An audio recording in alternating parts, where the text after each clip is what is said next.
Hi there viewers, I'm the Extraordinary Tourist and welcome to another episode of my animation diaries.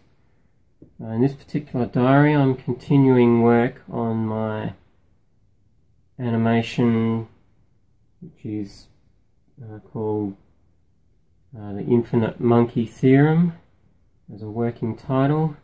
It's just a joke based around the idea of having an infinite number of monkeys in a room with typewriters producing the works of Shakespeare. And this is the storyboard that I've been working on for the past couple of diary entries. I haven't managed to do a lot of work between this entry and the last entry. Obviously, with it being sort of the Christmas period, things get very busy, so it's hard to get back to doing work on my various projects. But in this particular episode, I did manage to spend some time creating this top-down view of the typewriter in scene 6 and also scene 8, which is obviously the same view. So that's what you'll see created in this diary entry, and you'll notice that it's not actually as straightforward as simply drawing the top view of a typewriter. I do actually want the typewriter itself to have some parts of it that I can animate and make sort of moving.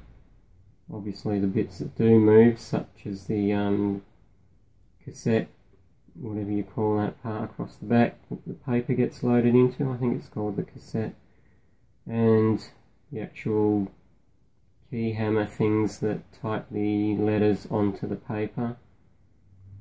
So I had to put the typewriter prop together in layers so that that could happen. But you'll see that all come together in this upcoming speed paint, so I won't go into it in any more detail. We'll just get right into the speed paint. So I started out with creating this typewriter by importing my sketch from the storyboard into Clip Studio Paint, and then I just took the cassette or magazine from my back view of the typewriter, and I took the outlines from that and enlarged them and flipped them round so I could use them again from this top-down view, and save myself a bit of time whilst making sure that the top view looked like the same typewriter as the one in the back view that I did before. And as you can see here, all these lines are vector lines that I've drawn onto a vector layer.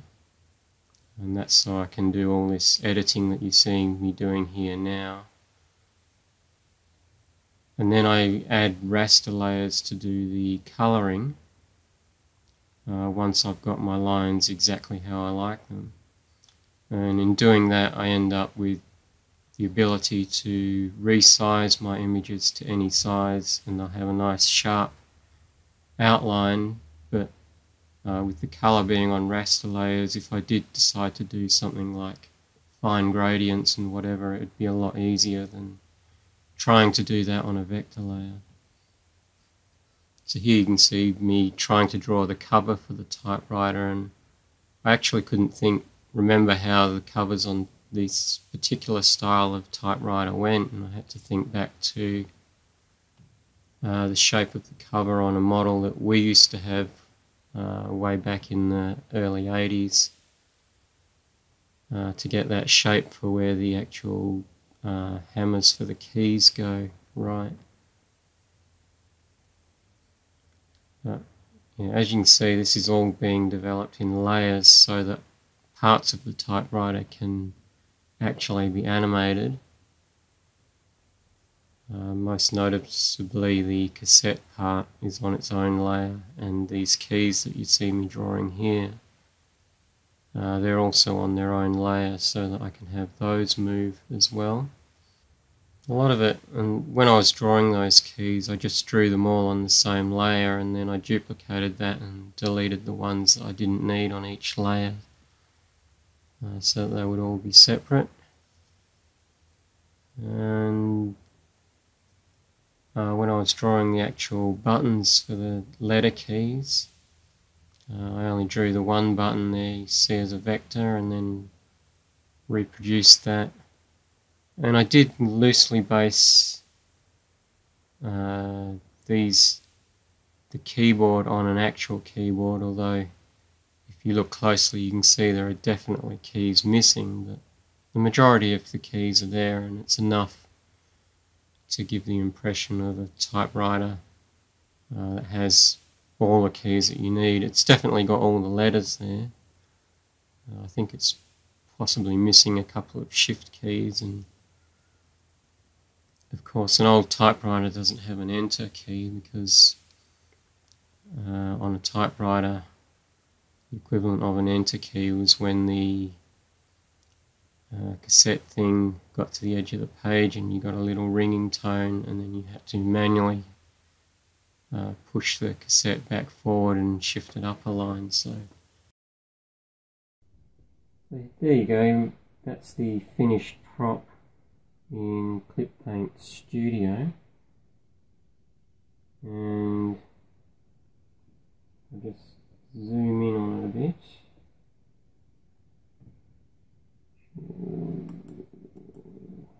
Zoom in on that. You can see I've got it organised so that things like the keystrokes will work.